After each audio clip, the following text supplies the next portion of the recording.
กับสบายดีพ่อแม่พี่น้องมื้อนี้ว่าพบพ่อกับข้าพเจ้าอยู่แล้วเนาะสุขแชนแนลคือเก่าและมื้อนี้แชนแนลพามาเที่ยวหรือว่าพามาเลาะเบิงอยู่ที่วัดถ้ำพระไปเบิงว่ามีหยังแดอยู่ตามสถานท่องเที่ยวนี่เนาะนอกนั้นแล้วก็มีหลากหลายอย่างโอเคเอาไปเบิงบรรยากาศนะครับ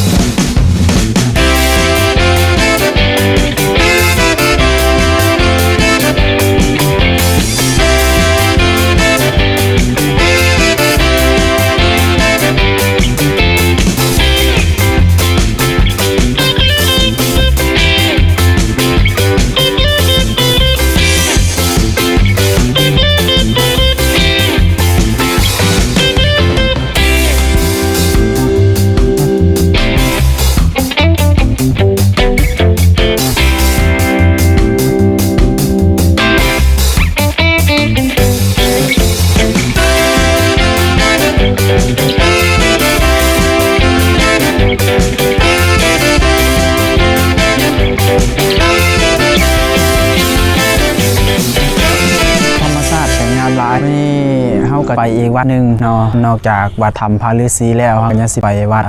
ถ้ำคอกม้าเนาะถึงเป็นสถานที่ท่องเที่ยวที่ว่างดงามทางด้านวัฒนธรรมของคนลาวชาวพุทธเฮาเนาะนอกจากจะมีวัดถ้ำพระแล้วก็ยังมีวัดถ้ำคอกม้าแล้วก็วัดถ้ำฤาษีเนาะอยู่ที่ทางแคมป์ของนอกจากนั้นเราก็จะไปอีกสถานที่หนึ่งอยู่ไสนั้นเราไปติดตามน้ำกันในตอนท้ายๆเลยเนาะเป็นอีกบอนหนึ่งที่ว่าข้าพเจ้าอยากไปเบิ่งและหลายๆคนเขาก็พากันไปแต่ว่ามื้อนี้ผู้บ่าวบ้านนอกสิพาไปเนาะโอเคไปเลยเอาไปนำกัน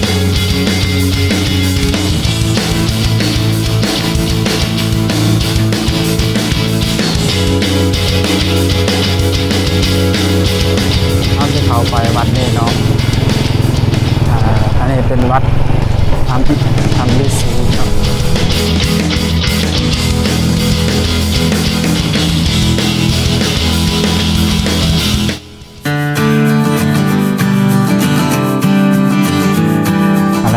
ตอนนี้เฮาก็ฮอดวัดแต่เฮาสิลงไปเบิ่งทางหลุมว่ามีหยังแดเนาะแต่ว่าเฮาให้เบิ่งตามบรรยากาศรอบๆได้ทั่ววัดนี่ก่อนเนาะว่ามีอันใดเนาะแต่ตอนนี้เฮากำลังย่างลงไปทางบันไดลงแคมป์ของเนาะแต่ว่าทางแคมป์ของเฮาก็สิมีจุดชมวิวเนาะอยู่ทางเบื้องลุมคนก็จะมาหลากหลายในช่วงมื้อวันที่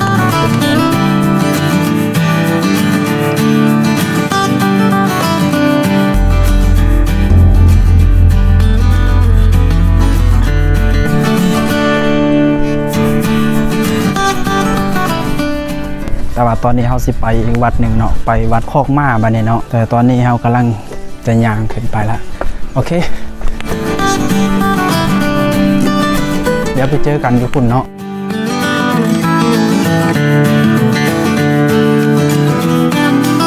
ตอนนี้เราก็ฮอดวัดถ้ำคอกม้าแล้วเนาะเอาสิไปเบิ่งบรรยากาศกันว่าถ้ำคอกม้านี้ก็คนหลายเนาะคนหลาย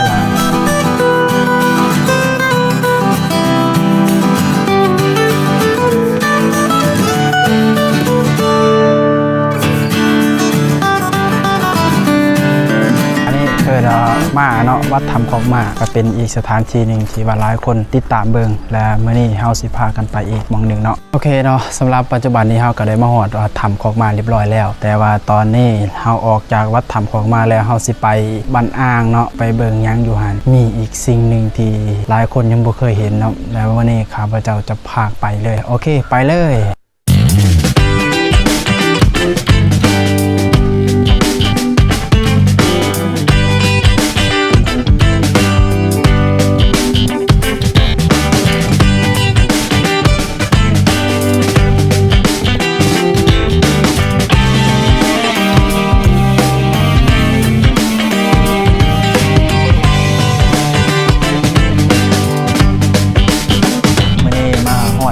บ้านอ่างปลาหมึกเนาะวิธีสีโพธิ์ทอง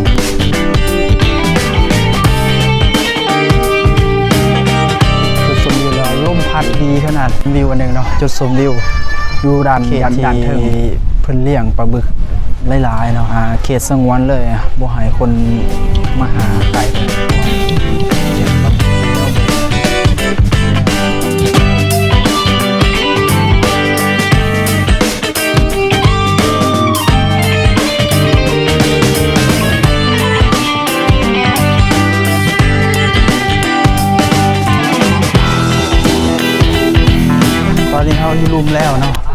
มาเบิ่งอ่างปลาที่หลายๆบอนหลายคนเขาก็มาชมวิวเบิ่งเนาะมื้อนี้อ่างหนองปลาบึกเนาะ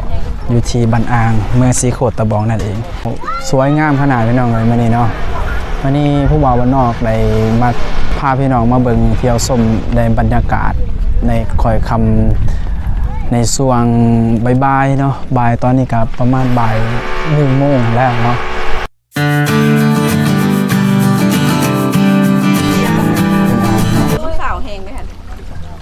เป็นนางปลาหมึกบรรยากาศดีหลายพี่น้องเลยมื้อนี้นะโดนๆได้มาเทื่อนึงเนาะแต่ว่ามื้อนี้ได้มาอย่างสมใจเลยเป็นมื้อวันอาทิตย์แต่ว่าเฮาสิเที่ยวไปนํกันเนาะว่าอยู่ไสนั่นสำหรับมื้อนี้เฮาถือว่าได้สำเร็จภารกิจและตอนนี้ไปอีกประมาณ30 กิโลเนาะถือว่าฮอดบอนสถานที่แต่ตอนนี้เฮาอยู่มันอ่างใหญ่เมืองสีโคตรตะบองตอนนี้โอเคสก่อนเดี๋ยวเฮาสิพากันไปโอกาสจะไปบนกองเขาใหญ่เลยเนาะและไปตามเส้นทางตัวนี้เลยโอเคเดี๋ยวเฮานำไปเลยเนาะ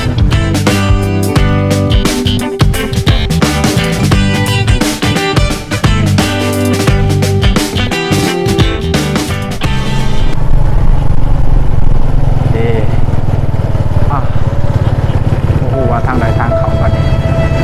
เขาทางไหนนอกถ้าจนนั้นเขาทางนี้เลย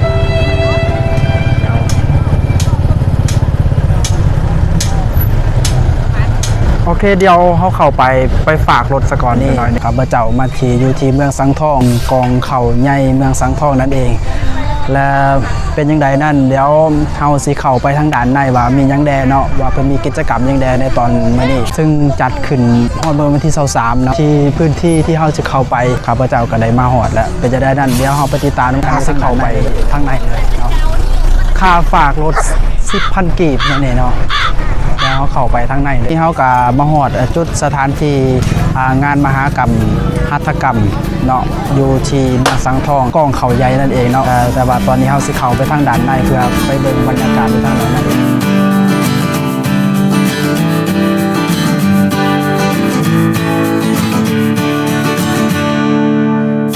เขามาฮอดงานของกองเขาใหญ่แล้วเฮาไปเบิ่งแต่ว่ามื้อแรงเขาว่าสิมีคอนเสิร์ตอีกใหญ่เนาะคอนเสิร์ตเดี๋ยวเฮาไปเบิ่งทางด้านในว่ามีหยังเด็ดเขาขายหยังเด็ดเนาะแต่ตอนนี้เฮาก็มาฮอดแล้วสถานที่กองเขาใหญ่ของเมืองสังทองเนาะตอนนี้คนก็จะมีหลากหลายอย่างในทั่วเมืองที่เขาจะมาเที่ยวเนาะแต่เขาก็เดินทางมาไกลเติบเนาะมาจากนครหลวงเวียงจันทร์เขามาเนี่ยก็ประมาณอยู่50 กว่ากิโลเนาะแต่ว่าเขาก็ได้มาฮอดแล้วแต่ตอนนี้เขาสิเข้าไปเบิ่งทางด้านในว่ามีหยังแดทางด้านในเนาะแล้วก็พื้นที่รวมๆนี่ว่าเขามีกิจกรรมหยังแดได้หลายอย่างเนาะเดี๋ยวเอาไปติดตามนำกันเลยโอเค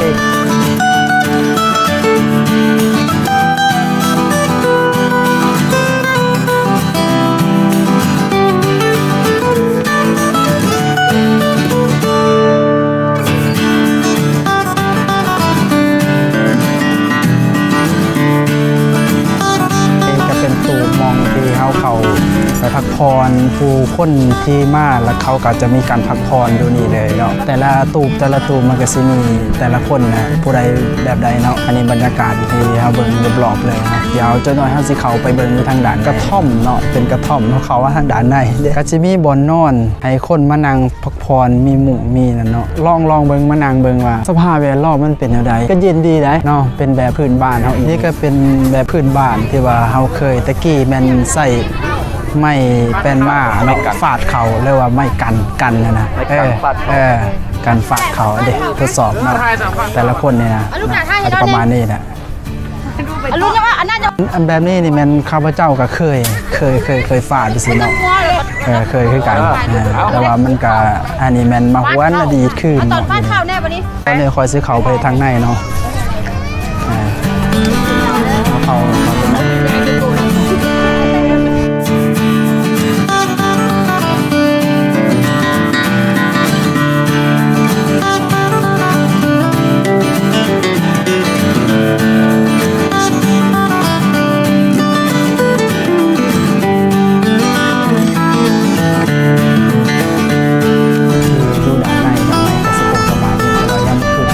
ใส่แสงไฟเฮ็ดให้มันมีแสงไฟเข้ามาเนาะ แล้วมันก็จะมีความงดงามอีกจังหนึ่งตื่มเนาะแล้วในบรรยากาศทางในก็บ่มีหยังหลายเนาะก็เมืองอยู่ทั่วๆไปแต่ว่าเขาจะประดับอยู่ทางนอกหลายก่อนเนาะประดับทางนอกแล้วตอนยามมื้อคืนเฮาก็สิมีแสงมีเครื่องประดับเฮ็ดให้จะงดงามอีกตื่นเนาะเอาไปเบิ่งทางดักเนาะ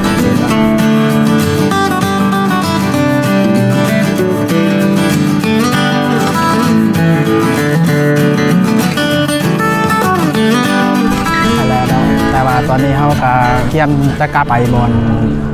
เพราะว่าเขาไปมาเบิ่งแล้วเนาะในสถานที่นี่แหละมันก็เฮ็ดให้มีหลายอย่างที่น่าสนใจเนาะคือบรรยากาศในบุญกองเขาใหญ่เนาะในมื้อนี้ที่พวกเขาเห็นแล้วก็มื้อแรงก็สิมีกิจกรรมต่างๆอยู่ทางด้านนี้เนาะมันสิมีคอนเสิร์ตเนาะประเทศเพื่อนบ้านแดแล้วก็อยู่ในภายในประเทศแดเนาะหลายคนอาจจะบ่เคยได้สัมผัสกับห่วงเขาแบบสดๆจังซี่เนาะเพราะว่าบางคนนี่อยู่แต่ในที่บ่ค่อยได้พบพ่อกับเพิ่นแต่คนในเขตชนบทเข้าใจดีเนาะคำว่าห่วงเขาเป็นแนวใดและการจับมันก็สิมีนั้นการสัมผัสแบบแตกต่างกันเนาะระหว่างคนในเขตตัวเมืองกับเขตนอกเฮาเนาะก็คือข้าพเจ้านี่โดนแล้วบ่ได้จับห่วงเขาสิแต่ก็มาจับมันก็มีความรู้สึกคิดฮอดบ้านเกินเมืองนอนเฮาอยู่ได้เนาะโอเคเนาะสำหรับคลิปนี้เอาเป็นว่าพบพ่อกันไปซ้ำนี่อีกสักก่อนเนาะเดี๋ยวคลิปหน้าพอกันใหม่ก็อย่าลืมกดไลค์กดแชร์กด Subscribe ให้กับสุขบ่าวบ้านนอกนำแน่เด้อกระดิ่งไปนำแน่เนาะเพื่อติดตามคลิปใหม่ๆและคลิปหน้านั้นเฮาสิพากันไปไสนั้นไปขอติดตามไปกันสำหรับคลิปนี้